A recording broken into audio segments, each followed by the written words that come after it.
ঢাকায় আগামীকাল তিনি পা রাখবেন, তার আগে থেকেই লক্ষ লক্ষ মানুষের জমায়েত শুরু হয়েছে এই ঢাকায়। বিএনপি এবার জামাতের সঙ্গে আর থাকছে না। ভারত সবসময় বাংলাদেশে গণতন্ত্র চায়, আর সেই গণতন্ত্রে বিশ্বাসী তারেক রহমানও। আর সেই কারণেই ভারত এখন তারেক ফেরার দিকেই তাকিয়ে। কথা বলবো প্রতিনিধি বিশ্বজিতের সঙ্গে। বিশ্বজিৎ, ইউনূসের কাঁটা কি তারেক? একদমই, অর্থাৎ ইউনূস সরকার এবং তার যে স্বার্থান্বেষী গোষ্ঠী একটা পরিকল্পনা করেছে, এবং ওসমান হাদির মৃত্যুর পর যে প্রশ্ন তার ভাই তুলে দিয়েছেন, তারপরে এই তারেক রহমানের ফিরে আসা, এই সব মিলিয়ে ইউনূস সরকারের গলার কাটা তো অবশ্যই দুটো দিক থেকে তাৎপর্যপূর্ণ। একদিকে যেমন এই নির্বাচন একটা গণতান্ত্রিক প্রক্রিয়ায় সুষ্ঠুভাবে নির্বাচন, যেটা মৌলবাদী কিছু শক্তি চাইছে না বলেই সেখানকার রাজনৈতিক মহল মনে করছে, এবং সাধারণ মানুষ যাতে ভোট দিতে পারে গণতান্ত্রিক প্রক্রিয়া ফিরিয়ে আনার জন্য, সেইটা চাইছেন না। একদিকে যেমন ইউনূস সরকার বা তাদেরকে ঘিরে যারা রয়েছেন সেই মৌলবাদীদের একাংশ, তারা চাইছে যে তাদের মনের মতো সরকার। কিন্তু এই তারেক রহমান 17 বছর পর বাংলার মাটিতে, অর্থাৎ ঘর বাপসি তার, এটা খুব তাৎপর্যপূর্ণ।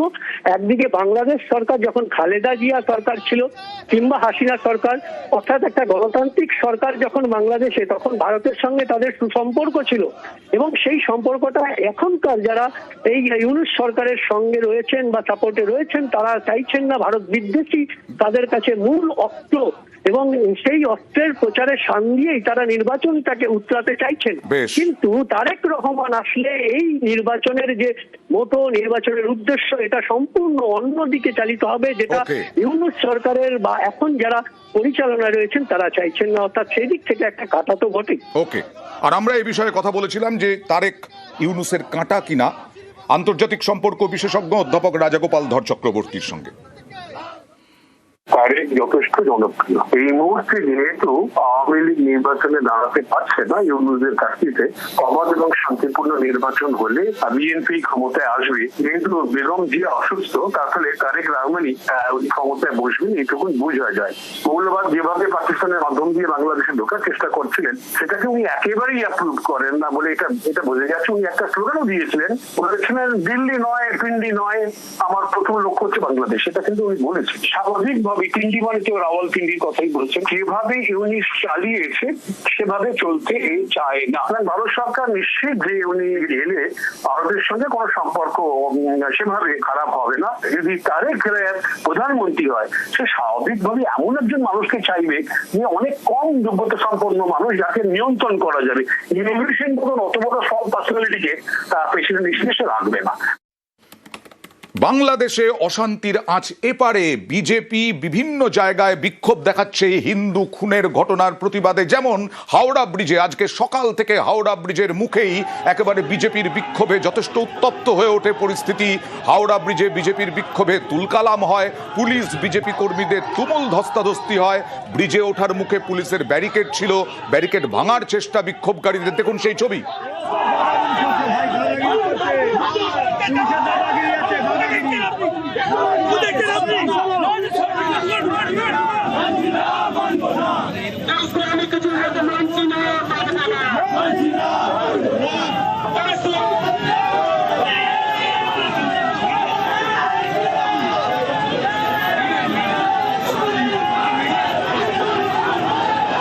বেশ কিছুক্ষণ এইভাবে বিক্ষোভ চলে, ব্যারিকেড ভাঙার চেষ্টা করেন বিজেপি কর্মী সমর্থকরা। সীমান্ত এলাকাগুলো উত্তপ্ত হয়ে ওঠে বিজেপির বিক্ষোভে।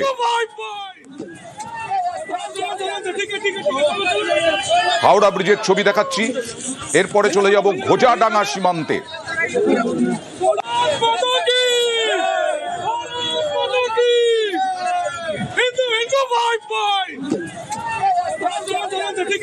আমি যখন ব্যারিকেড ক্রস করছিলাম, পুলিশ আমাকে পিছন থেকে ধাক্কা মেরেছে, আমার এডির হাড় ভেঙে গেছে, আমি উঠতে পারছি না, দাঁড়াতে পারছি না। পুলিশকে তো আমরা চিঠি দিয়েছিলাম আমরা হাওড়া ব্রিজে অবরোধ করব, যাব। পুলিশ আমাদেরকে রাস্তায় আটকে দিয়েছে, ব্যারিকেড পার করতে গিয়ে পুলিশ ধাক্কা মেরেছে, আমি পড়ে গেছি, অনেক লোকের চোট লেগেছে। এবার ঘোজাডাঙ্গার ছবি দেখাবো। বাংলাদেশি ট্রাক আটকে বিক্ষোভ। ঘোজাডাঙ্গা বন্দরের সামনে বাংলাদেশি ট্রাক আটকে রাস্তা অবরোধ করে আমদানি রপ্তানি গাড়ি আটকে বিক্ষোভ। বিজেপির পক্ষ থেকে বাংলাদেশে দীপু দাসের নৃশংস হত্যার প্রতিবাদে। কথা বলবো প্রতিনিধি অনুপমের সঙ্গে। অনুপম, কি পরিস্থিতি হয়েছিল এবং এখন কি অবস্থা?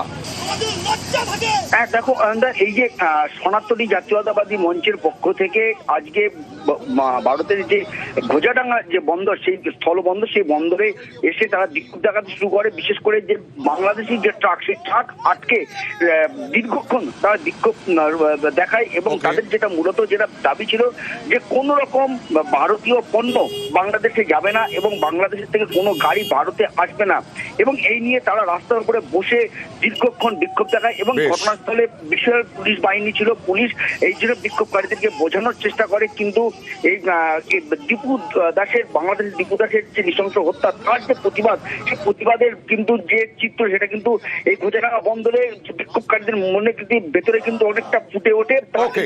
ধন্যবাদ।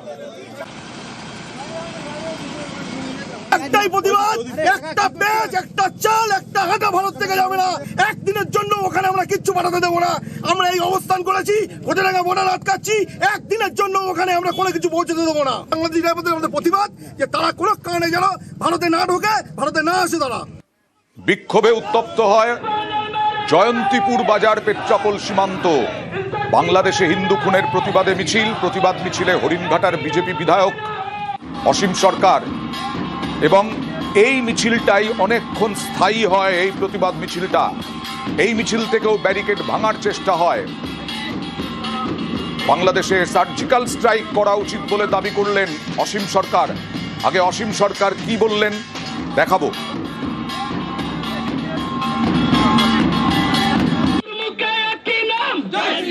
দীপু দাসকে যেভাবে জ্যান্ত পুড়িয়ে মারা হলো, তারই প্রতিবাদ আমরা করবার জন্য সনাতনী ঐক্য মঞ্চ থেকে আমরা এসেছি। এইভাবে চলতে থাকলে আমি বলবো ভারত সরকার, কেন্দ্রীয় সরকারের উচিত এক্ষুনি, যেমন পাকিস্তানে সার্জিক্যাল স্ট্রাইক করেছে, বাংলাদেশের সার্জিক্যাল স্ট্রাইক করে ওই উগ্রপন্থীদের সমূলে ধ্বংস করে দেওয়া উচিত।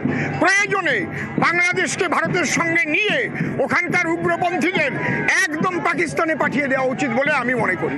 কথা বলবো প্রতিনিধি অনিরুদ্ধর সঙ্গে। অনিরুদ্ধ, কি পরিস্থিতি হয়েছিল এবং এখন কি অবস্থা? দেখো আমরা তোমাকে জানিয়ে রাখি যে উত্তর 24 পরগনার বনগাঁ উত্তরের বিজেপি বিধায়ক অশোক কীর্তনিয়া এবং অসীম সরকারের উপস্থিতিতে সনাতনী ঐক্য মঞ্চের পক্ষ থেকে আজ জয়ন্তীপুর থেকে পেট্টাপোল পর্যন্ত বাংলাদেশে হিন্দু যুবক দীপু দাসের হত্যার প্রতিবাদে একটি প্রতিবাদ মিছিলের আয়োজন করা হয়েছিল।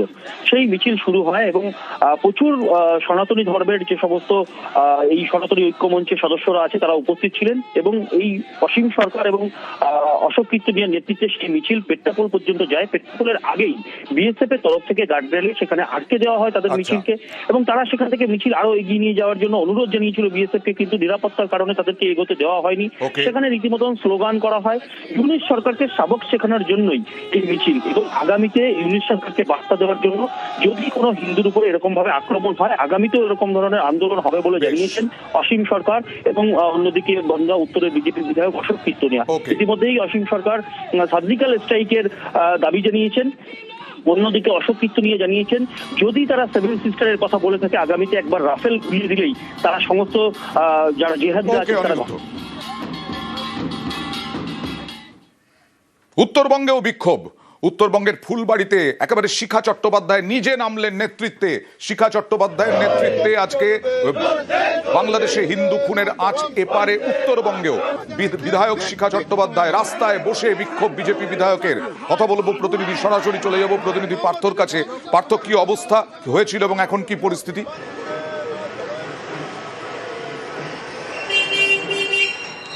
একেবারে তুমি যে কথা জানাচ্ছিলে, ওপার বাংলায় যেভাবে হিন্দুদের উপর অত্যাচার করা হচ্ছে, খুন করা হচ্ছে, এবং তারই প্রতিবাদে কিন্তু সরব এপার বাংলায় আন্দোলনকারীরা। আজ বিজেপির পক্ষ থেকে ভারত বাংলাদেশ সীমান্ত ফুলবাড়ি শিলিগুড়ি লাগোয়া সেখানে কিন্তু তারা বিক্ষোভ দেখায়। দীর্ঘক্ষণ বিক্ষোভ চলে, রাস্তা আটকে তার বিক্ষোভ চলে।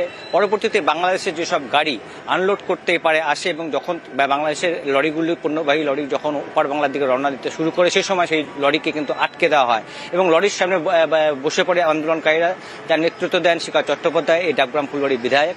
এবং তিনি সাফ জানিয়েছেন যতদিন না পর্যন্ত ওপার বাংলায় শান্তি ফিরবে এবং হিন্দুদের যতদিন না পর্যন্ত কোন রকম নিরাপত্তা ব্যবস্থা না হবে ততদিন পর্যন্ত সীমান্ত দিয়ে সব রকম ব্যবসা বন্ধ থাকবে। আগামীতে এরকম অত্যাচার যদি চলে, আগামীতে সমস্ত কিছু বন্ধ করে দেওয়া হবে। ওখান থেকে এখানে স্বাস্থ্য পরিষেবা নিতে তারা আসে, এখানে নিতে আসে, ব্যবসা বাণিজ্য করতে আসে, সব বন্ধ, কিচ্ছু আমরা করতে দেবো না। আজকে এখানে বলেছি কোনো গাড়ি এখান থেকে চলতে দেবো না আমরা আজকে। এবারে